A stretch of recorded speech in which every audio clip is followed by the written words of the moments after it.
So, hello everyone.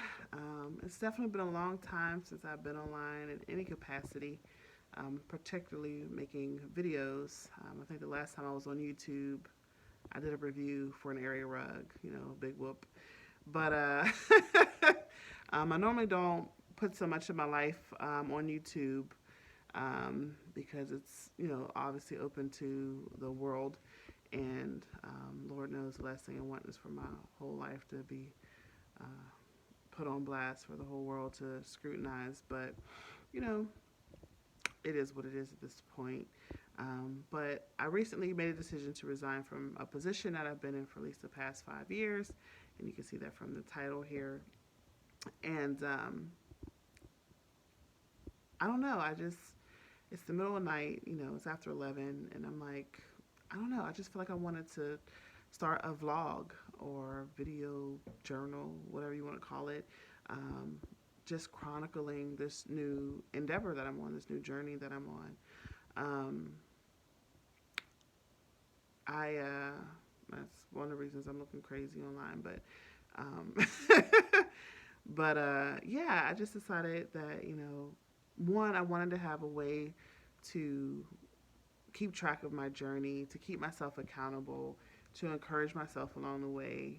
But also, if what I've done, what I say, what I post could help someone else, if they're in a similar circumstance, then why not? So um, that's why I'm here. So I had a burden to leave my job that became really strong in September of 2021, which is this past year. And it's just something I wouldn't shake, I couldn't shake, excuse me, wouldn't, that sense just wouldn't leave me. And so as a Christian, I just started to pray on it. And I cried about it and prayed on it and cried about it. I had a lot of questions.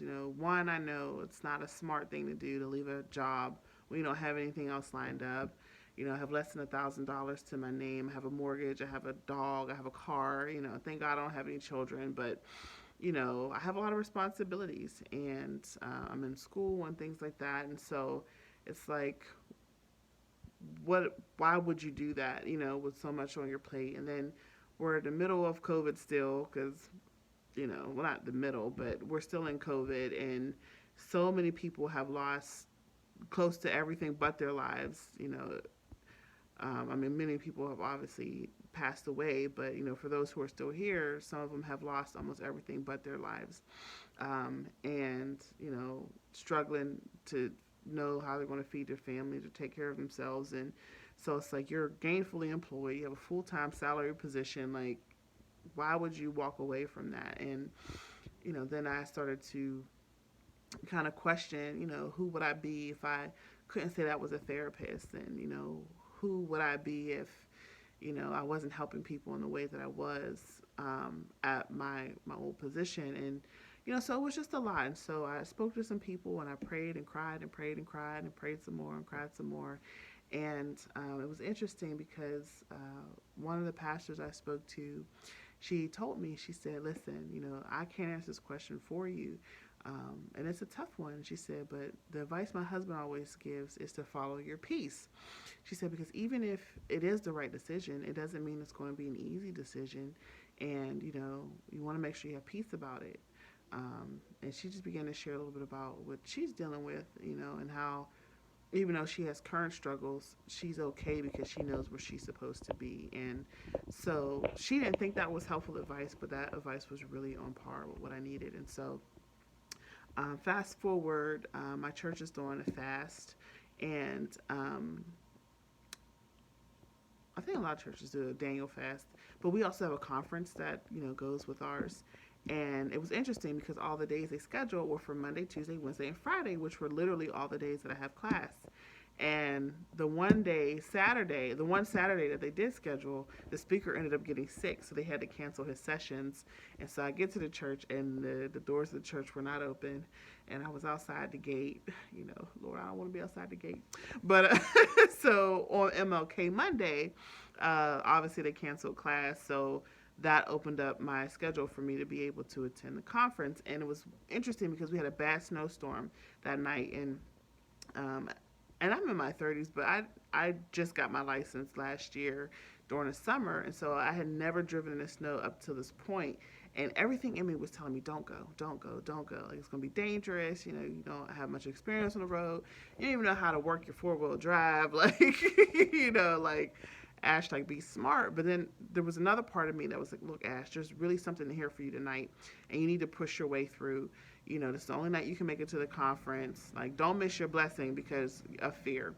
And so I drove 15 to 20 miles an hour the whole ride, on the back roads so I could be on the flattest land possible, because the county that I live in is a lot of mountain ranges and a lot of hills and stuff where we live. So I took the flattest way possible, and I pressed my way through. And there was a small group of us there, but as I had since, everything Bishop spoke about that night was like right on par with what I needed. Like, everything that he couldn't even have known, because I didn't tell him about anything. I didn't speak to him about any of the stuff, about the feeling I want to leave my job. And part of it because I knew that, because I've been under his teaching for so long, I've heard him talk about things like this from the pulpit. So I already knew kind of like what his position would be. And so I was like, okay, God, if my answer is going to come, it's going to come because he's moving in the spirit of God and not, based upon his own perspective. And, and I don't want anybody dissuading me or persuading me based upon what they think I should do, but I really want my answer to come from God. And so outside of the one pastor I spoke to and my immediate supervisor, and my mother, I didn't tell anybody. And there's still some people who don't know. But that night, everything that I had questioned about, everything I was crying about, every uncertainty that I had, was like God just like brought clarity to it. And I was like, okay, now I can do it. Now I can write my letter. Like, I have peace. I know it's okay for me to resign. Like, this is the next step. And so that's what I did. I put my 2-week notice in, and, now we're going to figure it out. So even though, it's a risky decision, I feel in my heart that it's the right thing to do. And I just want to get online and share, again, one, to chronicle this for myself, but then two, if someone else is in their own, conflict about what you should do next. Now, I'm not just saying quit your job. This is not just something that people should do. Many people have tried it and have been successful, but many have done it and failed, or screwed themselves over. And so I'm not telling you to do it or not to do it. What I'm saying is, if this is something that is on your heart, you make sure you really pray about it, whether you're a Christian or if there's some other like religion that you follow. Some people follow the universe, whatever it is, different strokes for different folks. But I just pray about it, meditate on it, make sure you're opening up your ears, your heart, and your mind to receive the right answer, and do what needs to be done, that is going to get you a step closer to the destiny that you were born to fulfill. And so I got tired of just living my life for everybody else. I was tired of struggling to make ends meet with a full-time job. And I figured, if I'm going to spend all this energy, exert all this energy, building up everybody else's visions, hope, dreams, and all that stuff, like, I can put all that energy towards me. Like, I don't have to forfeit my destiny to feel like I'm a good friend, or to feel like I'm a good employee, or, forfeit, my dreams and visions, trying to be a good servant of everybody around me. And it's like, it gets old after a while. And when you need people, the chances of people coming back to reciprocate, right, is slim to none. And so, I'm learning not to be selfish, but learning how to put better boundaries on my time and my energy and what I want to do, and how I engage other people around me. And so I left my job. And so, it's not an easy thing to do. There's a lot of questions. But at some point, if it is the right thing for you to do, you got to take the trip, burn the boats, and like fully commit yourself to what is supposed to come next, because if you don't, sometimes holding on to something longer than you're supposed to is going to bring you more harm than good, and I heard someone say once that even the devil will pay you to forfeit your destiny. Some of us are comfortable in knowing that we're getting a bi-weekly check, right? Or some of us get paid once a week. Even if it's not enough to meet our needs, it's a form of security. But it's like, but when you don't have peace about it, it's like you can't stay, or maybe you're making a bunch of money, you're making a crap ton of money, and you can fulfill every need that you have, but you know that you're not living in purpose, right? So don't let the devil pay you out and prostitute you for, at the expense of your journey. You know what I'm saying? At the expense of your destiny, excuse me. Um, and so, I mean, if you stay at your job, what other ways can you rework your life so that you're making the money you want to make and fulfilling your destiny? But if working in a particular place, whether you have all the money in the world that you want, or if you're struggling, like working at a place, if it's not getting you any closer to what you were born to do, I would question that. And so, um, I love my job, doing therapy, doing triage, all the stuff we did for those students. Um, and I'm not necessarily going to say that that's not part of my future, but in this season right now, it became more of a hindrance than a benefit. Like I'm in law school, I have other dreams I want to take care of, and I have a vision board from 2020 that I did nothing on that vision board, and I'm like, I'm not making another resolution. Like I'm going to finish what I started. I'm not going to keep tiptoeing on a thing and then coming out of it, tiptoeing and coming out of it. Like it's time to fully commit. Like I said, take the journey, burn the boats, and fully commit to the vision. So I want to read you this quote to end because this video is becoming long enough. It's a quote that my bishop actually read the night I wrote my resignation letter, and it's by a gentleman named William Hutchinson Murray. I don't know who he is or anything about him, but the quote was bomb, so I'm going to share it, and then I'm going to bed because it's late. But it says, until one is committed, there is hesitancy, the chance to draw back always, and effectiveness. Concerning all acts of initiative and creation, there is one elementary truth, the ignorance of which kills countless ideas and splendid plans. That the moment one definitely commits oneself, then providence moves too. All sorts of things occur to help one that would never otherwise have occurred.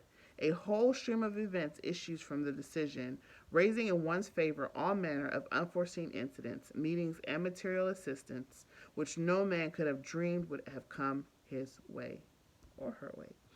Whatever you can do or dream you can, begin it. Boldness has genius, power, and magic in it. Begin it now. So I'm going to start my business. I'm going to write my book. I'm going to work on this weight. So I'm going to lose 45 pounds. Well, it's 60 pounds now. Look at my little cute little cheekies. But I want my waistline. Forget these cheeks.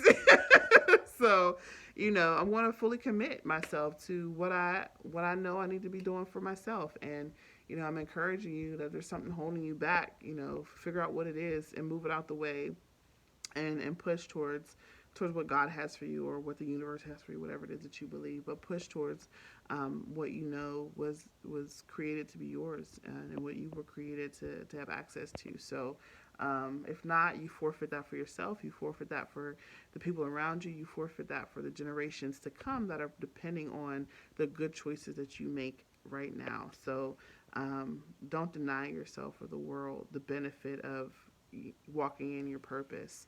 And not just going to end with this. If you don't know what your purpose is, figure it out. If you have figured it out, make sure you cultivate your purpose. And if you have cultivated your purpose, make sure you're intentional about walking it out. So with that, I'm going to peace out because I am tired and I want to go to bed. So God bless y'all. Bye-bye.